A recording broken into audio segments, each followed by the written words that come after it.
learn better by doing.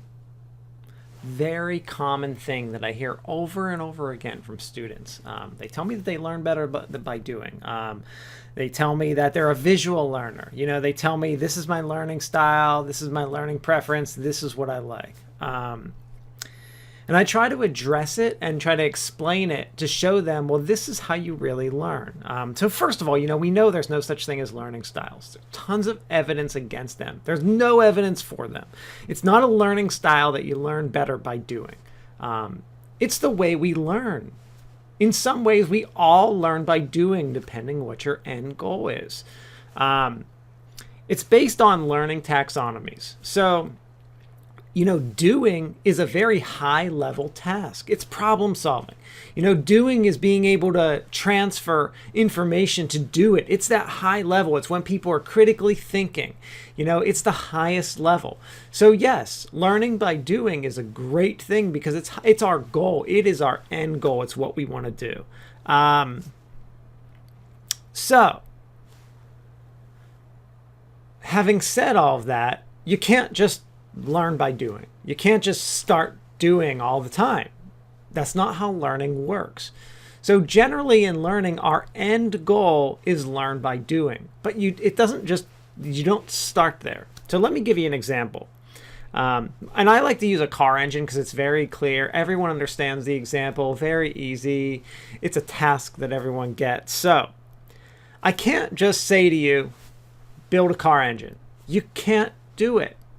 You can't just build a car engine. In the same way that I can't tell my kindergartner to go read a book or go just start reading or, go write a little paragraph. I can't say that to him. The same way that I can't tell you to go build a car engine. Unless, of course, you have worked on engines your whole life. Maybe you've never built a car. You have tons of past knowledge, so you know basically how to do it. You're going to transfer your skills from building like a plane engine to the car. That's a different scenario. All right, so let's take the learner who has little to no experience. They cannot build a car engine. Before they learn to build an engine, I need to do a few things, right? I need to teach them what a wrench is. I need to teach them what wires are, what tubes are, what screws are, what spark plugs are, what cylinders are, all kinds of little things. I need to teach them the what is. Can you identify a wrench? I need to teach them all of that kind of stuff before they can start doing. And then once I've taught them what a wrench is and what a screw is, I teach them how to combine them together and use the wrench. This is how you use it. The concept of screwing something in. This is how you apply using the wrench. We're doing it. So now you can identify the wrench. You can describe the wrench. You can describe what it's used for. And now we can actually use it. Once I know what the wrench is, I can say, well, we're going to build this part of the car. And then I have to teach them about all those pieces that are parts to that car and what each of them does. And then how to do everything that's part of that. Then guess what? We're starting to do. And then I teach them all those. Let's say the car engine is divided up into 6 different pieces that are all built together and then put together. I have to teach them about all of that stuff before they start doing. Before they do it. Once they know all that information, they can identify it, they know how to use it all, we can start building the engine. And we can build it. And not only can we build it, we can start problem solving and thinking, well, this doesn't look right. And we know all the little ins and outs and nuances of building the engine. And we can start to apply it and transfer it. And I can, put them on a job where they can start building car engines for different kinds of cars. That's the doing part. That's the high level.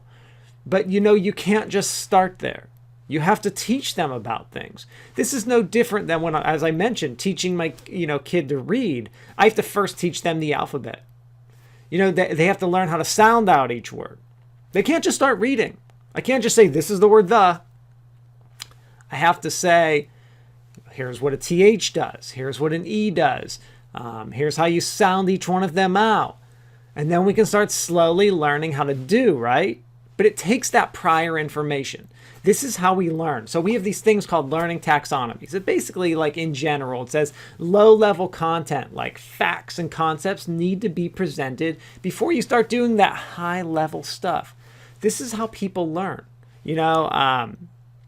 So So we all learn by doing. It's no magic formula. This is how people are. You don't learn best by doing because of some weird thing about your nature, like your learning style that says you learn best by doing. Nope.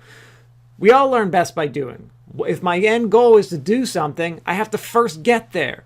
And getting there is the not doing. It's sometimes identifying. It depends what you're learning, because you have all these different objectives, like learn to identify this, learn to identify the wrench, learn to describe what the wrench is. Like, what do I need to do with the wrench to get to do it? So you have to go through all that prior stuff first. So yeah, I learn by doing too. We all do, but it depends on your goals and your content, and we have to learn that low level stuff to get to the higher level. Thank you.